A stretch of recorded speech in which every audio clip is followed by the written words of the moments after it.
Hi, Nancy. Hello. Hi, love. Sige, kwentuhan mo na ako, mahal ko. Anong maipaglilingkod ko sa iyo at nagpatawag po sa usapang LDR.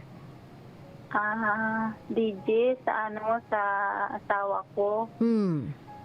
Kasi, kamamatay lang ng anak namin. Okay.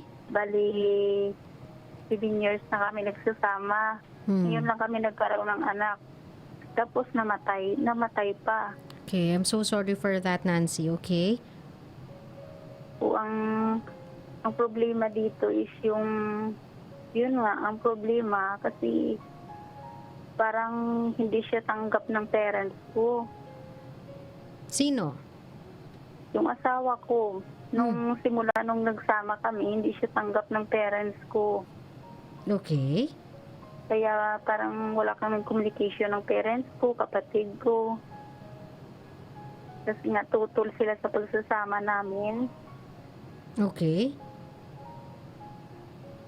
Yun ang pinoproblema ko sa ngayon. Yung problema ko tapos kami sa budget. Wala siyang trabaho ngayon. Okay, bakit siya walang trabaho, mahal ko? Wala, off-season, ganun. Tapos ngayon pinapauwi ako. Okay, wala ka bang work? I mean, kaya kayo kinakapos kasi if I'm not mistaken, Nancy, wala na kayong anak, unfortunately. Nasa heaven na siya. Kumbaga kayo na lang dalawa. Wala ka din bang source of income? Hindi. As of now, nagtatrabaho ako dito sa Maynila. Tapos siya doon sa province, wala siyang trabaho. Pero may anak ako dati, isa. Okay. Kung nandun sa kanya. Pero ang pinoproblema ko is yung sabihin ko naman talaga totoo yun talaga ang focus ko na nagtrabaho ako at saka mga asikaso ko yung anak ko. Yung problema ko talaga dito, DJ, is yung about nga yung pareho kami ng ng same kami ng apelyido. Same kayo ng apelyido, meaning to say, magkamag-anak kayong dalawa? Yes. Kaya nga siguro problem yung hindi siya tanggap ng mga parents ko kasi nga doon nga. Ano to? As in na-research nyo na magkamag-anak kayo or magka-apelyido lang kayo? I don't know kasi if it's possible na magka-apelyido lang kayo pero hindi kayo magkamag-anak. As in magkamag-anak talaga siya. Parang na-develop lang din ako kasi so bawal na pag-iibigan pala talaga ito to begin with. Yes. Okay. Yun ang problema ko. Kaya give me some apologize. Ano no, sorry? Hingi ko ng apologize sa'yo kung advice. Yes, kung ano ba, ipagpatuloy ko ba or hindi na. Okay. Samantalang na may anak na kami, kaso nga lang namatay siya. Pero meron ka pang isang anak, di ba, na nasa kanya buhay yon? Yes. Oo. Pero yung sa dati ko, sa una kong asawa, pero yung una kong asawa namatay na rin. Hindi, pero yung nag-aalaga ng anak mo doon sa una ay itong lalaking ito. Yes. Bakit nasa kanya? Ba't hindi sa mga magulang mo? Hindi, kasi yun nga, inang problema. Kasi parang hindi gusto yung magulang ko na sa amin yung bata. Kaso nga na siyempre kinuha ko. Okay. Love, kasi ganito, Nancy, they have a point. Magkamag-anak kasi kayo. So, kumbaga, bukod sa hindi maganda, alam naman natin sa bansang ito, kasalanan ang magkamag-anak na magkakaroon ng relasyon. Though, sabihin na natin nagkaroon na kayo ng anak, unfortunately nga lang nasa heaven siya, still meron ka pang isang anak that you have to, kumbaga, you have to focus on, kailangan mong buhayin, ganyan. Pero kung may pagkakataon kasi na dapat itigil tong pagsasama ninyong dalawa, you have to love. I mean, hindi hindi naman sa pag-aano, Nancy, but you know it's wrong. Alam mo kasing mali siya. Yes. Ngayon, kung yung anak mo yung pinag-uusapan natin, kailangan mo na siyang iuwi sa bahay ninyo.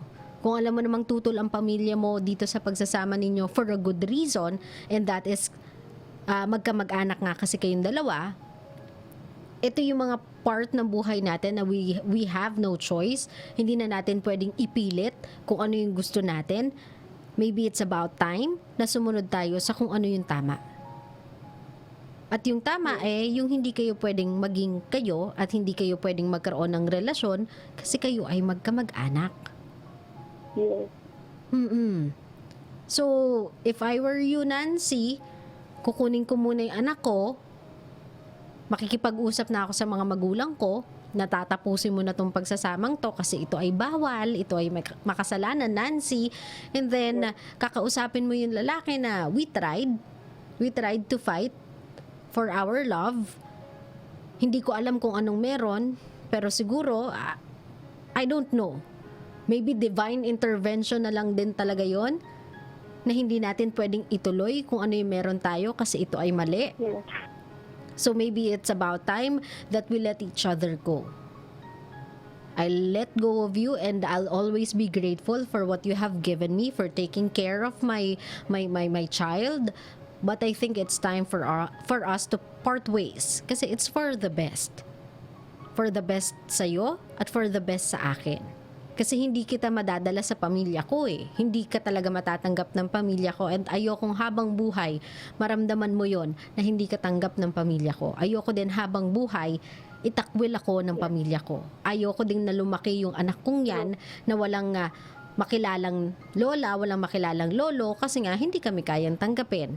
Kumbaga, Nancy, you are no longer just doing this for yourself, you are doing this for your kid as well. You want that child to grow up with, sabihin na natin, with your parents. Kumbaga, nang meron siyang kinikilalang grandparents, meron siyang tito-tita, meron siyang mga lolo't lola, meron siyang mga pininsan. You want that child to grow up with that kind of a family. And unfortunately, with this current situation, it's not gonna happen. So maybe it's about time na sumunod tayo sa tama. Magpaalam ka ng maayos, magpasalamat ka dun sa lalaki for the years you've been together, for the love that you've had, sa mga naramdaman mo sa kanya. Pero this time around, itataman nyo na ang mali. Thank you.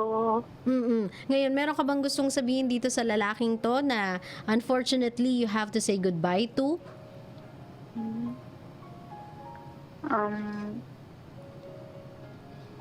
Pagka may time na talaga sabihin ko.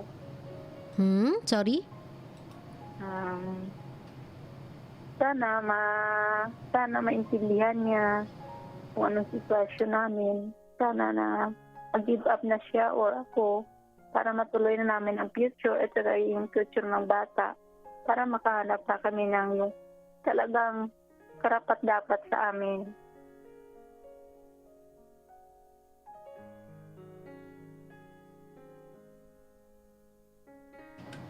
Okay ka na doon? Yes. Now, para sa mga magulang mo, sa mga magulang mong naghahantay lang naman or naghihintay lang naman hanggang makapag-decide ka sa tama, makapag-decide ka ng tama. Sa mga magulang mong matagal mong hindi nakausap, matagal mong hindi nakasama, just because you are living this life, anong gusto mong sabihin sa kanila? Sa mga parents ko, it's time na siguro na sa parents ko, sa mga kapatid ko, it's time na siguro na mag-give up ko sa kanya kasi yung gano'n naman talaga, priority talaga ang pamilya. Family is family talaga. So from now, kausapin ko muna yung asawa ko kung talagang magde-decide na talaga kami na maghiwalay.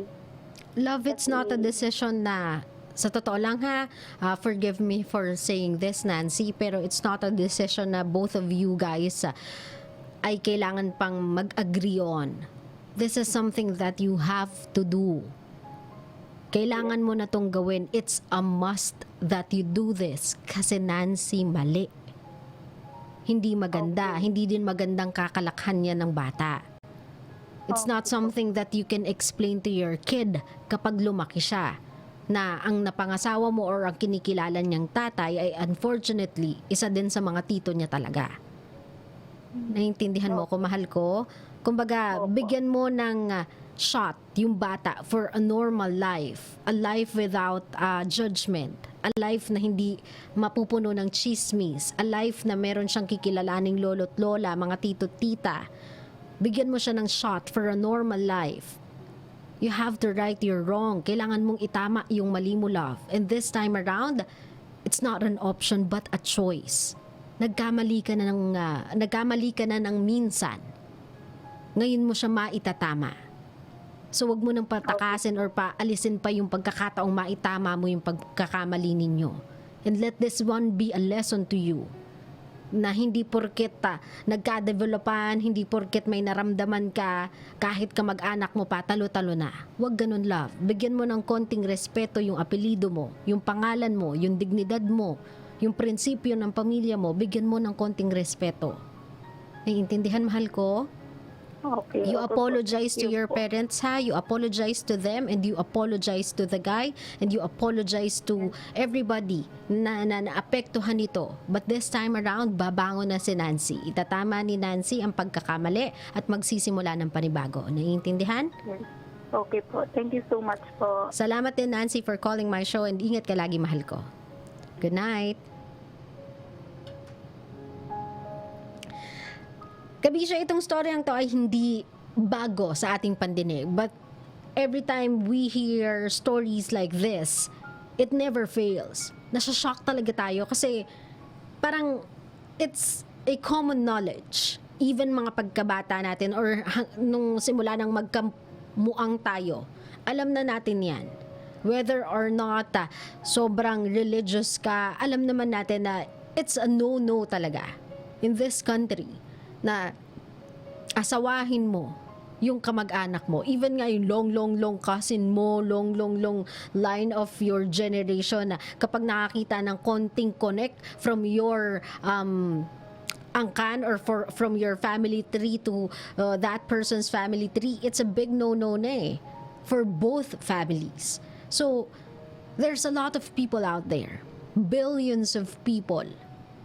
Naiintindihan ko na hindi nyo napipigilan kung kanino at para kanino titibok yung mga puso ninyo. Pero lagi nyong kayang pigilan kung kanino kayo makikipagrelasyon. Sana bumalik tayo sa basic na guideline natin in decision making. At yan yung alamin natin alin ang tama, alin ang mali. It's the most basic guideline for decision making. Whether that decision will be right or wrong.